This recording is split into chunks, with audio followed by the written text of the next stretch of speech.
Hello, I'm Bill Griffel, and I'm the Director of Purdue Musical Organizations here at Purdue University in West Lafayette, Indiana. If you're not familiar with our program, we're an organization that supports a volunteer group of about 300 singers and handbell ringers on our residential campus. For 87 years, our organization has produced a Broadway-style holiday concert in the 6,000-seat Elliott Hall of Music for over 17,000 campus visitors and millions more via PBS affiliates across the country. We began the journey of creating this virtual performance back in March, when the news of the campus shutdown and moving to remote learning hit all of us hard. Shock and anger, sadness and frustration were all emotions that we as staff and students felt over the next 3 months. Our new or incoming students had no idea what to expect, and everyone had low expectations of what experiences the coming fall would provide for them. This summer, we wondered, will we even be on campus? And if so, would we be able to meet in person to sing and ring? How would we perform and keep our students and staff safe? Can we produce our traditional Christmas show? Monumental, it seems, was a very, very big understatement. We rehearsed our vocal ensembles outside under tents in the parking lot and on the front lawn of Bailey Hall. Each singer was provided a special singer's mask, a protective face shield, and they were socially distanced 7 feet apart to fully protect them while they were in the rehearsals. Our Purdue Bells were allowed to practice inside because they don't sing, and therefore the risk to spread germs while phonating was reduced. Although the ringers still wore protective shields and face masks while socially distanced and rehearsing indoors. Temperatures were taken before each rehearsal to make sure no one mistakenly came to rehearsal with a fever. Also, to aid in the ability to hear outdoors, we installed microphones under each tent that would broadcast the students' voices, the director's instructions, and the piano accompaniment through a receiver, and ultimately into each student's individual headphones during rehearsals. All the while, a massive construction project across the street, which began over the summer, provided a non-stop cacophony of construction noises and distractions for our singers to deal with and try to ignore.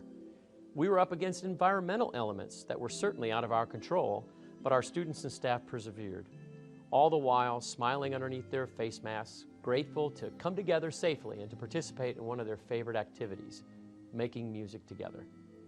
In order to make this video production work, we had to take some unique steps to ensure that our students' safety was priority one, and then produce a video that would be inspiring to all who watched. Our arranger, Carrie Dedman, put together what are called click tracks for each song, which included synthesized drums and live piano to a counting clicking sound to keep the singers together while rehearsing and recording. We recorded our Christmas show orchestra first in a recording studio in Chicago with the rhythm and brass sections, followed by a recording session at the Lodge Recording Studio in Indianapolis with the strings and percussion sections.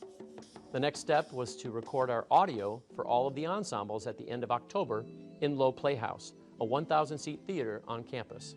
Each ensemble recorded their songs while wearing face masks and face shields and socially distanced at 12 feet apart. I say this to demonstrate how we were able to film the video sessions. After all the audio was captured, the files were sent to Carrie Dedman in Chicago to be mastered and then sent back to our video engineer to be used in our video sessions.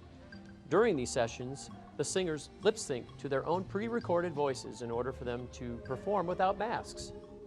Each singer was still required to be socially distanced by at least 6 feet while outdoors. No actual singing was done outside. Once all of this was completed, the audio tracks were mastered one final time at the Lodge in Indianapolis and brought together with the video clips done by our brilliant videographer Gary Higgins to produce the final video production you're about to see. We partnered with some familiar Purdue faces and some of our remote PMO students to help us narrate and encapsulate the feelings and passion related to this unique time in our history. What you're about to see is truly a collaboration on the grandest of scales. Thanks to our Protect Purdue Safety Committee, support from the Provost and Student Life offices, the unwavering hard work and sacrifice from the PMO staff, the financial support of our incredibly generous PMO donors, our professional instrumentalists and our Christmas show orchestra from Chicago, Indianapolis, and Lafayette, and finally, and most importantly, the dedication, strength, and incredible talent of our PMO students all have made it possible for us to present an offering that will inspire and warm the hearts of all who watch. We understand that everyone has been affected differently by this virus. Loss, loneliness, despair, and hopelessness might all describe some or all of the emotions that you are feeling at this time. We've been blessed to have the resources provided through private donations from our PMO family and friends, and to have the inherent creativity and talent of our staff and students to offer this production to you to share and celebrate this season with those you love. God bless all of you, and have a wonderful holiday season until we meet again.